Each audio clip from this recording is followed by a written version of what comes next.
ভালোবাসাতেও যে স্বইচ্ছায় বন্দী হয়ে থাকা যায়, হঠাৎ কেন এমন কথা বললেন অভিনেতা সৌরভ চক্রবর্তী? শুধু প্রেম নয়, এর সঙ্গে জড়িয়ে আছে লক্ষ্মী ঝাঁপি ধারাবাহিকের 1 বছরের বিশেষ সফর। পুরো বিষয়টা জানুন এই ভিডিওতে। দেখতে দেখতে 1 বছর পূর্ণ করল জনপ্রিয় বাংলা ধারাবাহিক লক্ষ্মী ঝাঁপি। এই বিশেষ মুহূর্তে আবেগঘন একটি পোস্ট করেছেন অভিনেতা সৌরভ চক্রবর্তী। তিনি লিখেছেন, আজকের দিনে যখন দীর্ঘ কন্টেন্টের জায়গা দখল করেছে শর্ট ভিডিও আর রিলস, তখন দর্শকদের ভালোবাসায় টিকে রয়েছে লক্ষ্মী ঝাঁপি।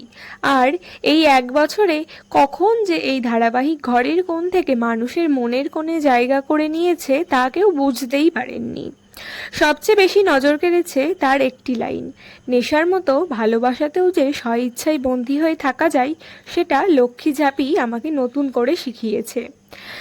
জানিয়ে রাখি, এ ধারাবাহিকের সেট থেকেই শুরু হয় সৌরভ চক্রবর্তী ও শুভস্মিতা মুখোপাধ্যায়ের প্রেম।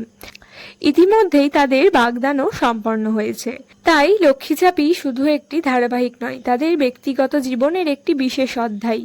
পোস্টে সৌরভ আরও বলেন, দর্শকদের ভালোবাসা না থাকলে এই যাত্রা এতটা দীর্ঘ হতো না।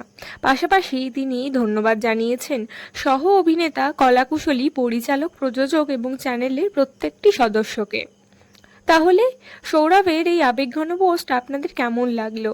লক্ষ্মী ঝাঁপি কি আপনাদেরও প্রিয় ধারাবাহিক? কমেন্টে জানান।